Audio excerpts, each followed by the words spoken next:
जय श्री कृष्ण दोस्तों, आप सभी का अपने YouTube चैनल शिल्पा भक्ति वाणी में बहुत बहुत स्वागत है।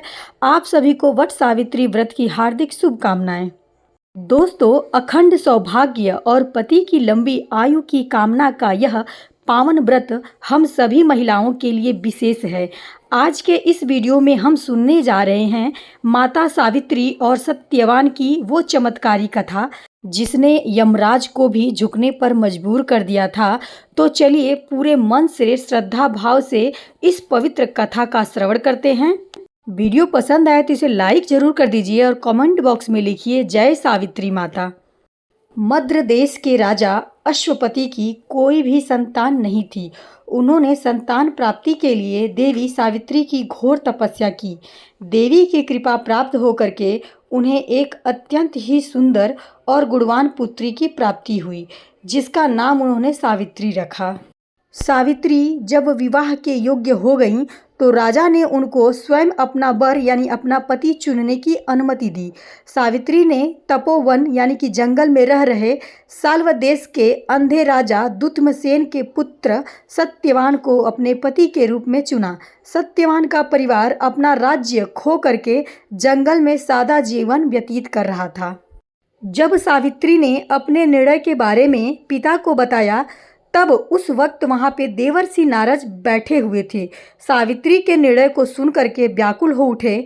नारद जी ने राजा अश्वपति से सचेत किया और कहा कि सत्यवान सर्वगुण संपन्न और धर्मात्मा तो है, परंतु अल्प आयु है, उसकी उम्र बहुत ही कम है।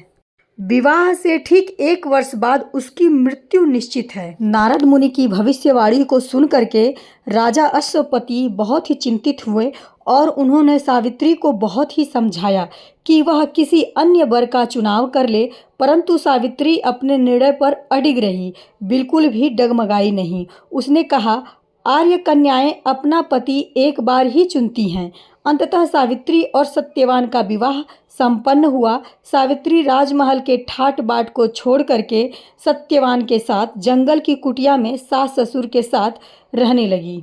सत्यवान के मृत्यु का समय जैसे जैसे निकट आने लगा, सावित्री की चिंताएं बढ़ती चली गईं। नारद जी द्वारा बताए गए दिनों से 3 दिन पहले ही सावित्री ने त्रिरात्र व्रत यानी कि 3 दिन का उपवास शुरू कर दिया। सत्यवान हमेशा की तरह लकड़ियां काटने और फल फूल लेने के लिए जंगल में जाने लगा।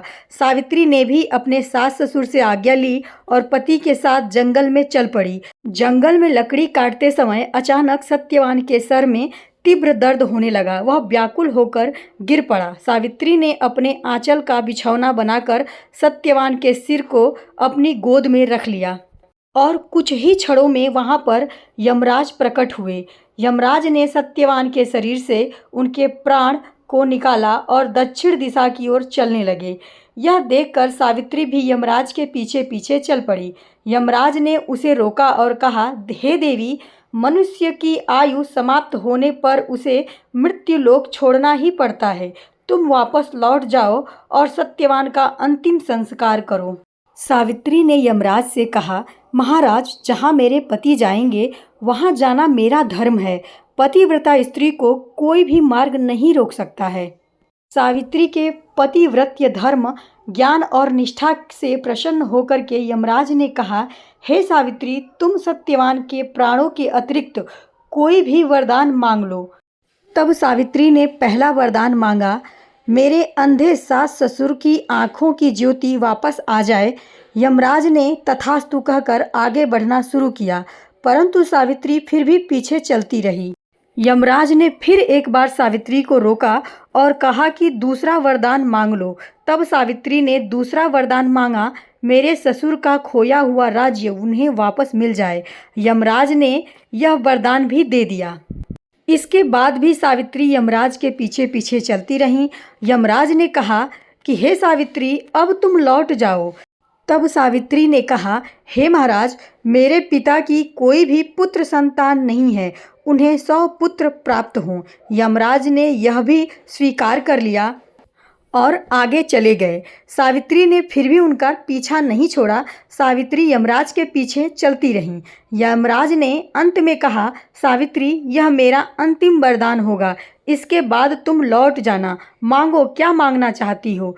तब सावित्री ने अपनी बुद्धिमानी का परिचय देते हुए कहा, प्रभु, यदि आप मुझ पर प्रसन्न हैं तो मुझे 100 यशस्वी पुत्रों की माता बनने का वरदान दें।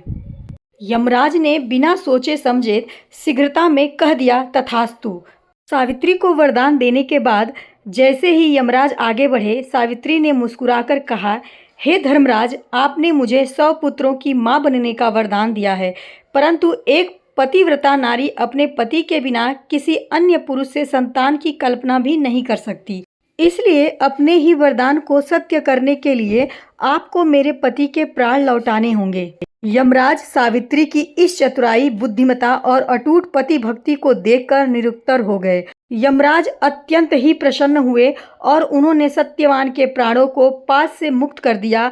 यमराज ने कहा, तुम्हारी भक्ति से आज मृत्यु भी पराजित हो गई।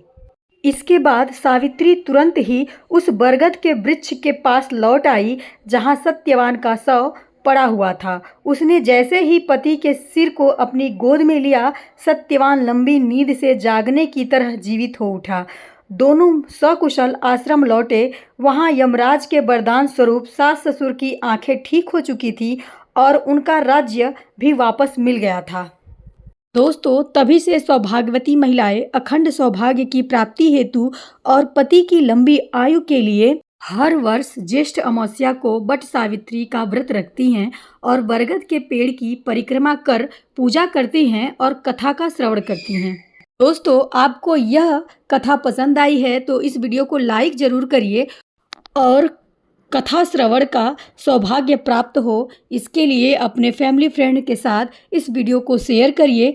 चैनल को सब्सक्राइब नहीं किए हैं तो प्लीज़ सब्सक्राइब कर दीजिए और कमेंट बॉक्स में ज़रूर लिखिए, जय माता दी, जय माँ सावित्री। पूरी वीडियो देखने के लिए आप सभी का बहुत बहुत धन्यवाद। जय माता दी।